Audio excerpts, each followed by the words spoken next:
Happy Hump Day, Colts Nation. With it being Wednesday, you know what that means. The practice reports come out today. And looking through both of them, there's some interesting stuff happening. And starting here with the Patriots and their injury report. They have Trent Brown on here, who did not practice on Wednesday due to a personal issue, but they also have him listed with an ankle. We'll see what happens there. With both of these teams slated to fly out sooner than they normally would, they're going to need game designations for these guys sooner. So it'll be interesting to see what happens with both of these teams. Trent Brown is a big part of that O line, probably their best offensive lineman. So if he ends up, not traveling with the team to Germany, that would be a pretty big deal. I think we can already take advantage of the Patriots offensive line the way it is. But if he's not there, again, that's a pretty big deal. And then JC Jackson, he has a personal issue. He's not going to be with the team in Germany. That's already been announced. That's going to be a big deal for us. And from the tweet that I saw earlier, there was a word in there. It said that he needed to be more reliable. And I don't know exactly what that means. But again, he's not going to be there due to a personal issue. They're going to try to get him back with the team when they get back from their bye week. That'll be an interesting story to keep an eye on going forward. All right, and then everybody else that they have here is limited participant. That's Christian Barmore, defensive tackle, Jawan Bentley, linebacker, Jonathan Jones, defensive back, Devontae Parker, wide receiver, Dietrich Wise, defensive end. Like they have names on here. There are a couple other guys in there, but those are the names we're going to be looking at this week to see whether or not they end up playing. Right. And it's a multitude of things, knee, hamstring, chest, knee, ankle, concussion, shoulder. So we'll see what happens here because the Patriots are already thin. Those are some of the better guys on their team that I just listed off.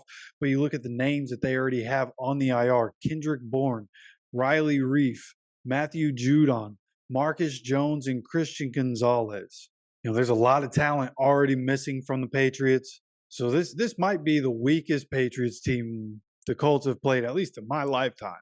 So going into this game, looking through just the Patriots injuries, we haven't even looked at our own, just looking through the Patriots injuries, I like our chances.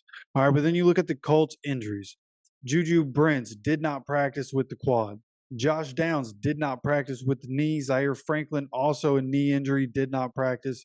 And Drew Ogletree did not practice because of a foot injury. Now, Tony Brown did practice, limited participant in practice with the concussion injury.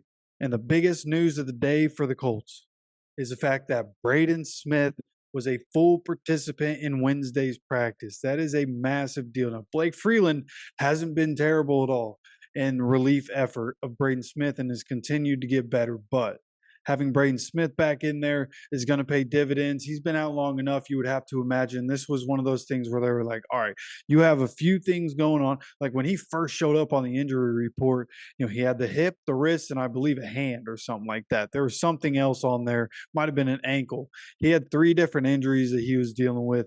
The last few weeks, it's been the hip and the wrist that have showed up on the injury report.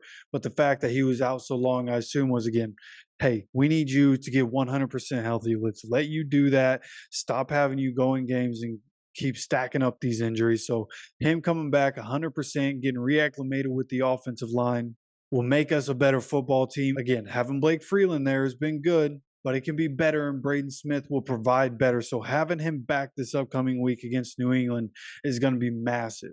Now, some things that we're definitely going to be watching for this week. I wouldn't really suspect that Juju Brents is going to be coming back. I expect, he's going to be out this week. They're letting him, have this week off, and then you go into the bye.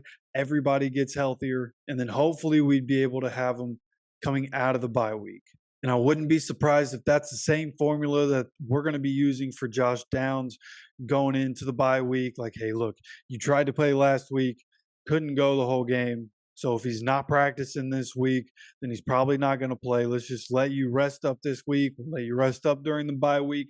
We're going to need you for the stretch run. And really, you could echo that same sentiment with Zaire Franklin and Drew Ogletree. Zaire Franklin didn't play last week. Segan Luby steps in, plays well.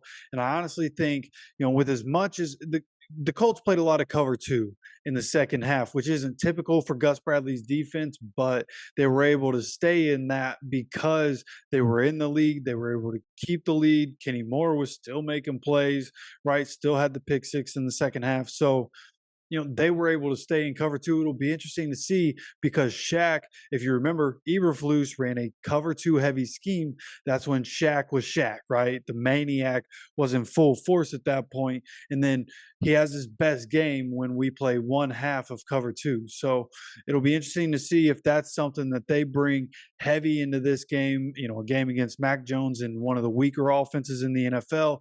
And, can our offense put up points and get the early lead?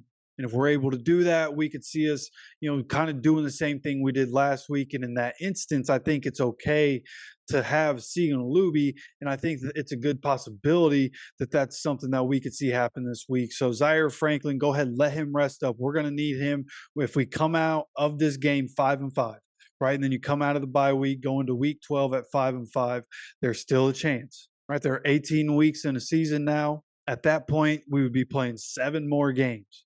And with the schedule that we have after the bye week, it's going to benefit us to have our best guys at full strength or at least as close to full strength as possible. Zaire Franklin falls into that category, and so does Drew Ogletree with what he's done as a run blocker and a pass catcher. We all see the flashy stuff, which is the catches, but what he does in the run game is vitally important. He's one of the best run blocking tight ends in the NFL. And all season long, he's been graded as one of the best tight ends in the NFL, a lot in part because he is so good in the run game. So having Drew Ogletree going forward, yeah, it'd be nice to have him against the Patriots, but we have plenty of tight ends on this team. It would make sense to go ahead, have him sit out, especially with this injury history, dealing with the foot injury. Let's go ahead, heal that up, come back after the bye week, and then we're going to need you for the rest of the season.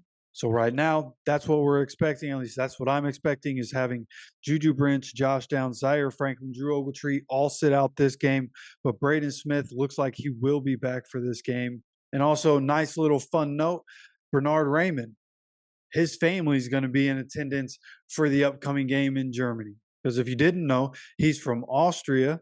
And Austria, that's a 1-hour plane ride or 7.5-hour drive going from Austria to Germany. So his family's going to be in attendance. And so far this season, he has been outstanding, just week after week after week after week. Like, the start of the season was a little rough, right?